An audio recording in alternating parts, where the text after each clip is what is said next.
여러분 안녕하세요. 오늘은 반도체 산업, 우리나라 산업에서 아주 중요한 산업이잖아요. 수출의 20%를 차지한다고 하는데 이 산업에 대해서 좀 한번 알아보자 합니다. 이게 워낙 방대한 내용이라 일단 한 1, 2, 3부 정도로 나눠서 얘기를 해야 될 것 같아요. 그래서 오늘은 반도체 아주 개요 부분을 먼저 좀 말씀드리겠습니다. 일단 반도체 회사의 종류를 아셔야 되는데요. 종류는 뭐 크게 보면 세 가지로 나눌 수 있을 것 같아요. 종합 반도체 기업. 영어로는 뭐 Integrated Device Manufacturer라고 하는데 한마디로 설계도 하고 생산도 하고 판매까지 하는 자기 브랜드를 이용해서 뭐 주요 회사로는 삼성전자, 인텔, SK 하이닉스가 있습니다. 인텔이 자기가 생산도 합니다. 뭐 생산을 딴 데다 위탁 맡기는 거 아니에요, 애플처럼. 그 다음에는 팹리스라는 게 있는데 팹이라는 게 이제 제조 시설을 얘기하는 거죠. 그래서 팹리스라는 거는 이제 제 제조 팹이 제조 시설을 얘기하는 거고 팹리스라는 건 이제 제조 시설이 없다 이 뜻이죠. 그러니까 이 생산을 안 하는 겁니다. 그래서 설계하고 그리고 자기네 브랜드로 판매만 하는 겁니다. 이러한 회사에는 퀄컴이 이제 대표적이고요. 퀄컴이 그 스마트폰에 들어가는 그 어플리케이션 프로세서 AP라고 하죠. 그 다음에 엔비디아 같은 데는 그 GPU라고 하죠. 그래픽 처리 장치. AMD는 인텔이랑 같이 그 PC나 노트북에나 아니면 서버에 들어가는 CPU를 만드는 회사인데 여기는 제조 시설을 갖고 있지 않아요. 그래가지고 대만의 TSMC 같은데 이제 위탁 생산을 줍니다. 하이실리콘 이거 이름을 좀 기억해 두십시오. 이게 중국 지금 스마트폰 시장의 2위, 전 세계 그 물량 기준으로 2위가 화웨이거든요. 화웨이의 자회사로서 반도체를 설계하는 회사입니다. 그래서 화웨이 그 어, 스마트폰에 들어가는 AP 같은 걸 설계하는 회사라고 보시면 됩니다. 그 다음에 파운드리라는 게 있는데 이거는 어, 한마디로 설계 자기네 안 하고 판매도 안 한다. 그럼 생산만 하겠다는 이거는 뭐 TSMC 이름을 꼭 기억해 두시기 바랍니다. 이게 전 세계 시장 점유율은 50, 뭐 1%, 2% 하기 때문에 뭐 거의 반 독점이죠. 그다음에 중국의 SMIC가 있고 우리나라 뭐 동부 하이텍 같은 데가 있고 삼성전자도 이걸 합니다. 뭐 인텔이든 뭐 엔비디아건 퀄컴이든 이런 데가 설계도만 갖고 와라. 우리가 만들어 줄게. 이걸 하는데 삼성전자는 좀 불리해요. 왜냐하면은 그 뭐 퀄컴이나 이런 데랑 경쟁자고 뭐 특히 애플도 설계만 하지 만들지는 않거든요. 근데 애플은 삼성전자랑 아주 직접적으로 경쟁하고 있기 때문에 삼성전자한테 이걸 맡기진 않겠죠. 이외에 지적재산권 기업이라는 게 있습니다. 그러니까 인텔렉추얼 프로퍼티 해가지고 IP 기업이라고 하는데 이 설계만 하고 그다음 자기 브랜드로 판매는 안 하는 영국의 ARM이라는 회사가 있습니다. 이 ARM 이 손정희 그 소프트뱅크가 인수해서 아주 유명해진 기업이죠. 여기는 뭐 한 5천 명 정도가 근무하는데 아주 그 고난이도의 설계만 하는 겁니다. 그래서 팹리스를 위한 팹리스. 이 설계하는 회사들한테 설계를 도를 파는 거예요. 그래서 팹리스를 위한 도서관. 이렇게 생각하시면 됩니다. 그러면은 우리나라 이제 반도체를 크게 나눠서 메모리 반도체랑 비메모리 반도체 이렇게 크게 두 개로 나누는데요. 비메모리 반도체는 시스템 반도체라고도 합니다. 예, 이거에 대해서 좀 먼저 얘기를 해볼게요. 자, 반도체 시장 전망 가트너에서 나온 자료인데, 자, 비메모리 반도체라는 건 이제 시스템 반도체라고도 하는데 이게 뭐냐? 그 우리 CPU 있죠? 인텔이나 AMD가 만드는 CPU, GPU, 그래픽 처리 장치, 그 다음에 스마트폰의 뭐 CPU라고 할 수 있는 AP, 그 다음 통신용 반도체, 모뎀 칩이라고 하죠. 이거는 아주 퀄컴이 최고로 잘 나갑니다. 이미지 센서는 뭐 소니가 거의 독점하고 싶다 하면 됩니다. 이게 우리 디지털 카메라나 아니면 휴대폰 그 스마트폰 카메라에 들어가는 그 아날로그 신호를 전기 신호로 바꿔주는 이미지 센서. 그다음 차량용 반도체는 NXP나 인피니온 같은 회사가 있고요. 전력 반도체도 그 인피니온 같은 회사가 큽니다. 인공지능용 반도체 이런 게 바로 비메모리 반도체인데 이걸 보시면 2022년 기준으로 반도체 시장 전체 규모가 한 650조 원인데 그 중에 이 비메모리가 차지하는 게 70%에 해당하는 450조 원입니다. 그러니까 메모리 시장보다 비메모리 시장이 2배 이상으로 크다. 이렇게 이해를 하시면 될 것 같습니다. 그래서 국가별 비메모리 반도체 시장 점유율을 한번 볼게요. 보면은 미국이 반도체를 처음 개발한 나라죠. 특히 이제 인텔 같은 회사는 아주 역사가 오래됐고 텍사스 인스트루먼트도 역사가 오래된 회사들인데요. 이런 회사들 뭐 퀄컴, AMD, 브로드컴, 그다음 자일링스, 엔비디아, 뭐 애플. 브로드컴은 최근에 뭐 싱가포르 회사가 인수했다고 하지만 그래도 이거는 뭐 미국에 있는 회사니까 미국 회사로 보면 되겠어요. 그다음에 NXP, 뭐 ST 마이크로, 인피니온 같은 유럽 회사들이 이렇게 점유하고 있어요. 우리나라는 4% 정도밖에 점유를 하고 있지 않습니다. 비메모리 반도체에서. 우리나라 반도체 1등이라는데 뭐냐? 그거는 메모리 반도체에서 1등이라는 뜻입니다. 그렇게 기억해 주시면 좋을 것 같아요.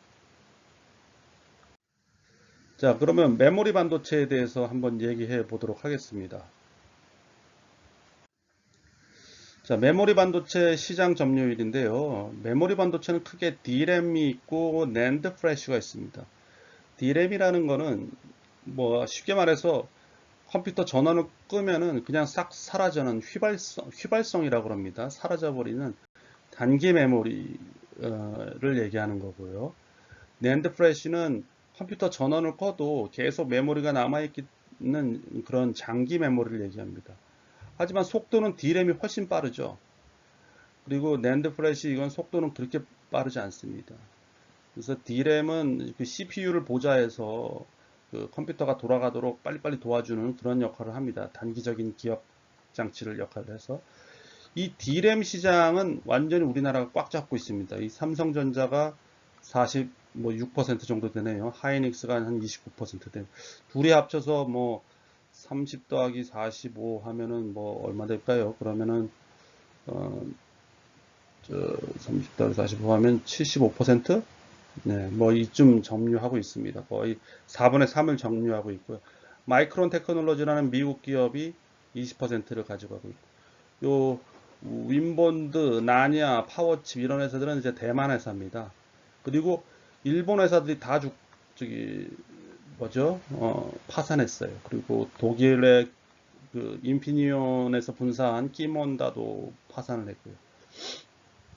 그다음 낸드 플래시 시장 한번 보시죠. 낸드 플래시 시장은 역시 삼성전자가 1등입니다. 이건 뭐 우리가 생각하는 USB나 그 SSD 메모리 아시죠? 요즘 하드디스크를 대용해서 나오는 그런 게 있고, 그다음 2위는 키옥시아인데 이거 뭐 이름이 이상하다. 이게 바로 도시바 메모리입니다. 그래 키옥시아는 2018년에 SK 하이닉스 주도 컨소시움이 도시바 메모리를 인수한 다음에 이름을 키옥시아로 바꿨어요. 그래서 이제 키옥시아라고 불립니다. 그리고 웨스턴 디지털이라는 미국 회사, 그다음 마이크론 테크놀로지 미국 회사, 인텔, SK 하이닉스. 이제 키옥시아도 SK 하이닉스 거니까 뭐 하여간 이쪽도 우리가 시장 점유율이 크네요. 근데 도시바는 2006년도에 미국 원자력 발전 회사인 웨스팅하우스를 인수한 다음에 원자력 발전소들이 이제 나라들이 안 짓기 시작하니까 도시바 그룹이 거기서 적자가 엄청나게 난 거예요. 그래서 도시바가 분식회계 이슈가 2015년에 발생해서 뭐 갖고 있던 회사들을 뭐 많이 팔았습니다. 그 중에 하나가 도시바 메모리고, 도시바 메모리는 도시바 메모리가 그 낸드 플래시를 처음으로 개발한 회사라고 합니다. 그거를 이제 SK 하이닉스 컨소시엄에 판 거죠. 자, 이것도 뭐 이거는 이제 얼마나 많은 기업들이 파산해서 이제 D램 시장 하나만 보는 거예요. 2008년만 봐도 뭐 삼성전자나 하이닉스가 1, 2위를 하고 있지만 엘피다라는 회사가 있는데 엘피다라는 건 히타치와 NEC가 둘이 합쳐서 만들어진 회사예요. 일본 정부가 합치게 해서. 그리고 마이크론 테크놀로지는 아직도 살아있죠. 그리고 키몬다라는 거는 인피니언에서 분사했는데 인피니언은 또 지멘스라는 회사에서 분사한 거예요. 그러니까 지멘스에서 인피니언이 나오고 인피니언에서 디램 사업부가 나와서 키몬다라는 회사를 만들었는데 이런 회사도 있었고요. 파워칩, 나냐 이건 대만 회사들입니다. 근데 2019년 딱 10년이 지난 현재 봤을 때 뭐 이런 건 뭐 시장 점유율이 의미 없잖아요. 그럼 뭐 거의 망했다고 보시면 되고 삼성전자, 하이닉스, 마이크론 세 개만 남았죠. 그래서 엘피다랑 이 키몬다가 보이지 않습니다. 엘피다 우선 먼저 키몬다가 2009년에 파산을 했고요. 엘피다는 2012년에 파산을 했습니다. 그야말로 반도체 치킨 게임 때문에 다 저기 파산을 한 거죠. 결국은 승자는 삼성전자, 하이닉스, 마이크론 이렇게 세 개가 남았다. 이렇게 보시면 됩니다. 그, 그때 2008년 당시 그 이익률을 보십시오. D램 사업부의 영업이익률 보십시오. 제가 이거 보고 깜짝 놀랐는데요. 보면은 2008년도에 키몬다가 파산했다 그러지 않았어요? 근데 영업이익률이 마이너스 73%였고 3분기에. 4분기에는 마이너스 50%입니다. 그러니까 100원 팔면은 50억 원 영업이익 적자가 났다는 얘기예요. 그러니까 뭐 살 수가 없겠죠. 마이크론도 적자가 심했고, 그 다음에 엘피다도 보시면은 적자가 심했어요. 마이너스 5%로. 그래서 키몬다랑 엘피다가 파산했다. 이렇게 이해하시면 될 것 같습니다. 그 다음에는 이제 메모리 반도체 얘기를 했으니 이제 비메모리 반도체의 이제 최고봉이라고 할 수 있는 CPU.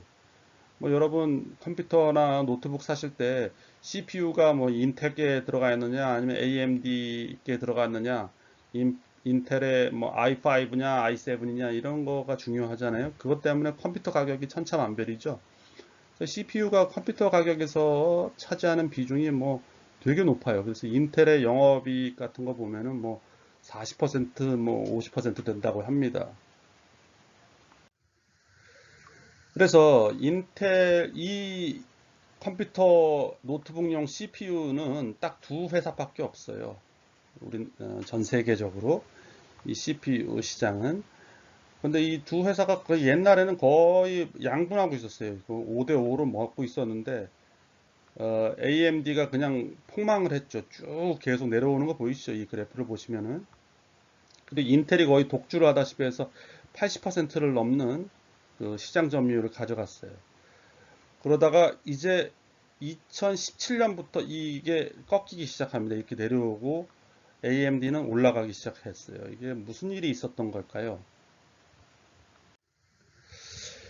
AMD, 뭐 ARM드라고도 하는데 여기를 이제 리사 수라는 그 MIT 출신의 그 박사를 받은 대만 사람인데요.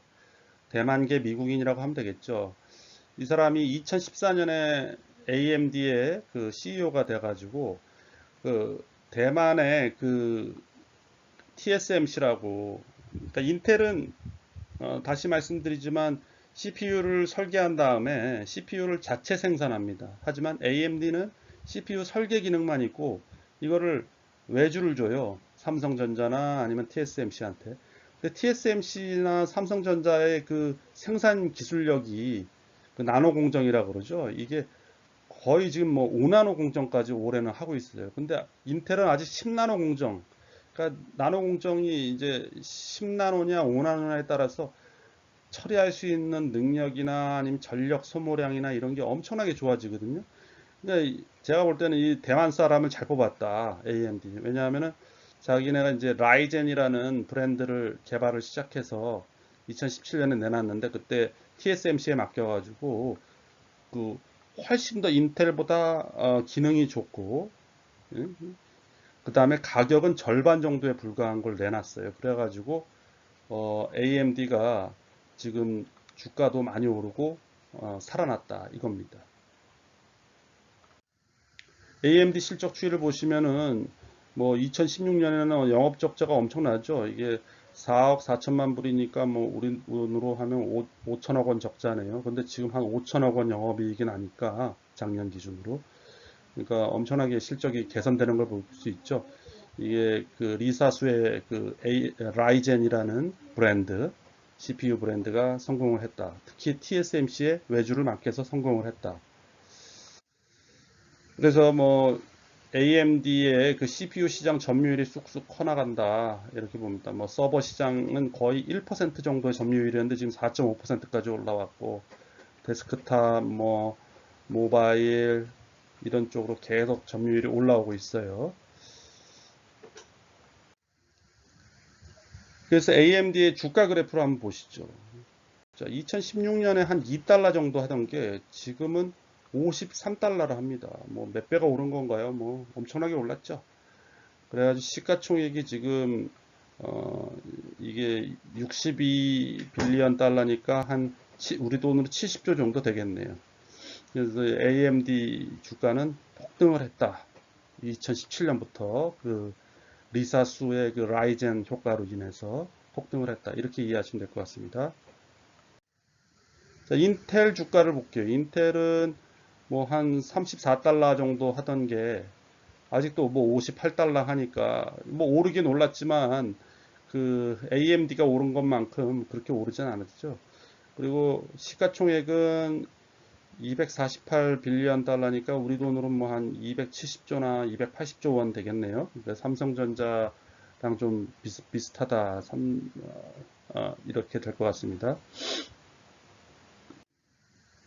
글로벌 서버 시장 CPU 점유율을 보시면은 말씀드렸듯이 AMD가 2015년에는 1%도 안 되던 게 최근에 4.5%까지 올라갔어요.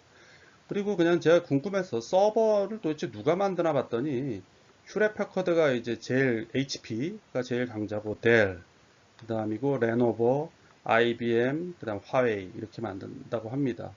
참고로 알아두시면 좋을 것 같아요.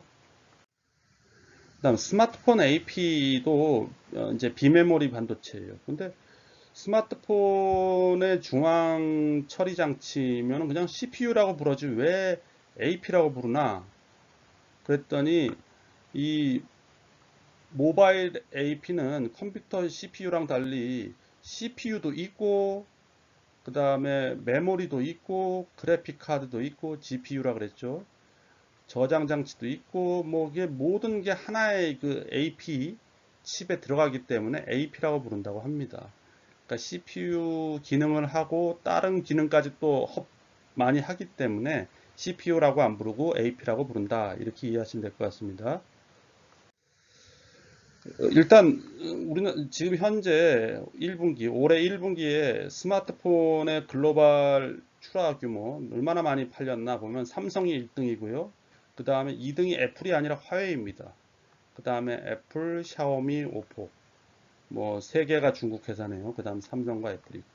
LG는 뭐 이제 2% 점유율을 하고 있네요. 2%. 근데 이게 이제 2008년도 휴대폰 시장, 그때는 이제 스마트폰이 없었을 때잖아요. 그때는 노키아라는 데가 40% 점유율을 하고 있었어요.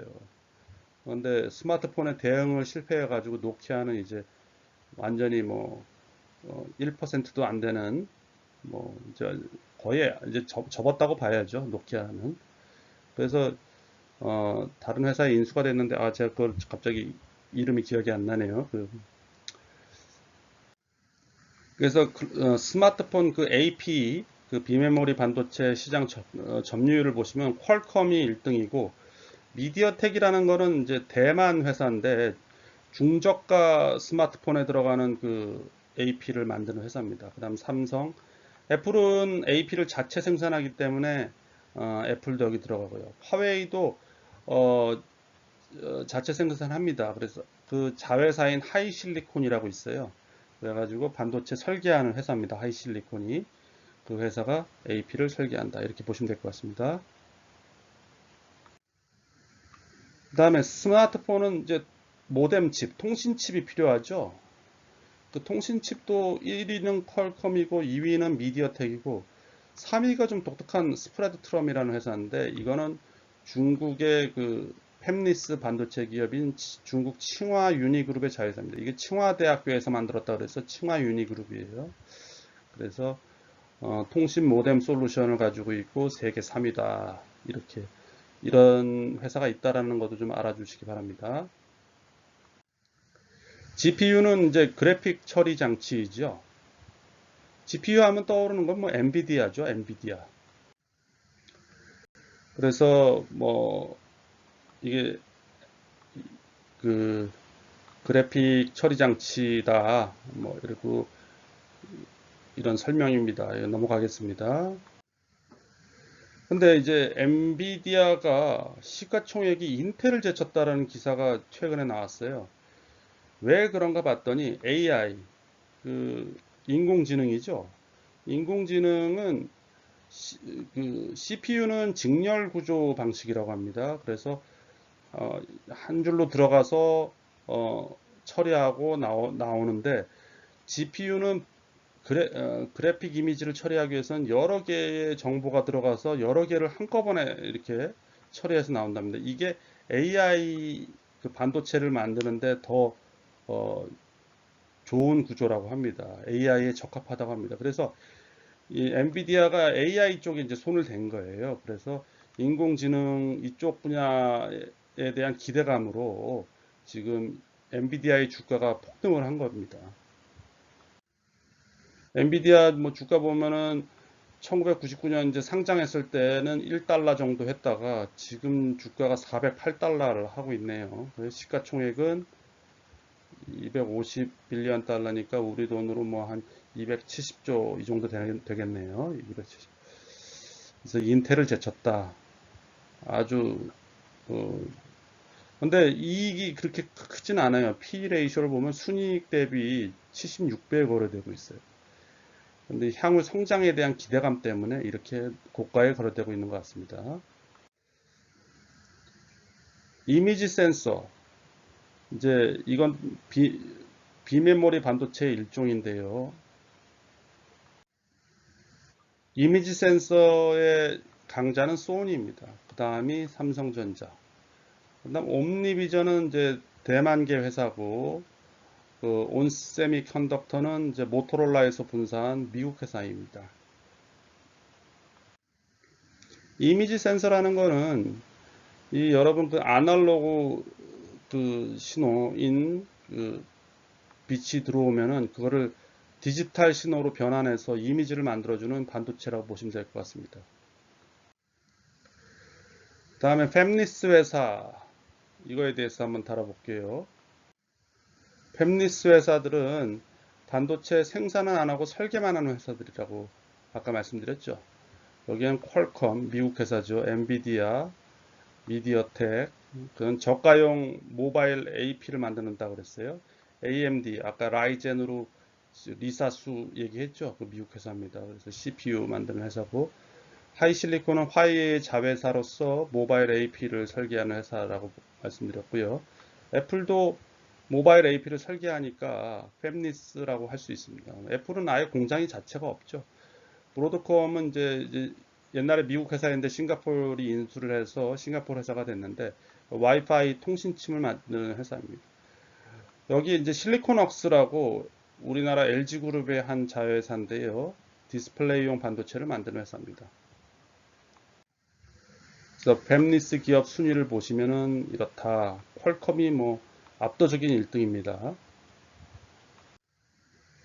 ARM 아까 모두에 말씀드렸지만 팹리스를 위한 팹리스. 여기는 이 자기네 브랜드로 뭘 파는 게 아니에요. 그 고객이 누구냐면 팹리스 기업들이에요. 뭐 퀄컴이라든지 애플이라든지 화웨이라든지 삼성 이런 데 한 5천 명이 근무하고 있어요. 영국 회사입니다. 근데 소프트뱅크가 2016년에 38조 원에 인수를 했어요. 그리고 최근에 AP 같은 거는 거의 다 ARM의 설계 도면을 바탕으로 설계됐다. 이렇게 보시면 됩니다. ARM이 이제 또 차량용 반도체에서 앞으로 그 반도체 설계하는데 두각을 나타낼 거다. 이런 말이 있습니다. 그런데 이제 ARM을 손정희 그 소프트뱅크가 인수를 했는데, 소프트뱅크가 얼마 인수했냐면은 이제 38조 원에 2016년에 사들였는데, 어, 이 지금 소프트뱅크가 엄청나게 실적이 안 좋잖아요. 그래서 이걸 판다고 합니다, 지분을. 그래서 일단 소프트뱅크가 올해 1분기에 2020년 1분기 1월부터 3월까지 16조 원의 적자를 냈다고 합니다. 그래서 이 39조 원에 들여서 인수했던 ARM을 매각한다고 합니다. 근데 이 매각을 하는 게 이게 지금 초미의 관심사예요. 일단 매각을 애플이 만약에 산다. 그러면은 애플 지금 이 ARM의 설계도는 이 팹리스를 위한 팹리스라고 그랬잖아요. 그래서 웬만한 반도체 회사들이 다 이 ARM의 설계도를 갖다가 쓴단 말이에요. 로열티를 주면서. 근데 애플이 인수한 다음에 다른 반도체 회사 뭐 삼성이나 이런 데다가 그 이걸 쓰지 마. ARM 건 이제 안 줘. 이래 버리면은 큰일 난다는 겁니다. 또 삼성전자가 만약 인수한다 그러면 인텔, 뭐 애플 이런 데가 또 난리 나겠죠. 그러니까 이걸 누가 인수하냐에 따라서 어, 지금 ARM의 기술을 대부분의 반도체 설계를 하는 회사들은 다 쓰고 있는데 이게 지금 초미의 관심사다 이렇게 보시면 될 것 같습니다. 일단 오늘은 1부로 이 정도까지 마치고요. 그 다음에 2부로는 파운드리 사업, 그 다음에 반도체가 한국 경제에서 차지하는 비중, 그리고 중국의 반도체 굴기라고 하죠. 반도체를 어떻게 키워나갈 것인가, 그 기술은 있는 것인가, 뭐 이런 얘기도 좀 해보고요. SK가 하이닉스를 2011년에 인수했는데 그건 또 어떤 식으로 됐고, 뭐 이런 얘기를 좀더 2부에선 다뤄보고자 합니다. 예, 시청해 주셔서 감사드리고요. 예, 감사합니다.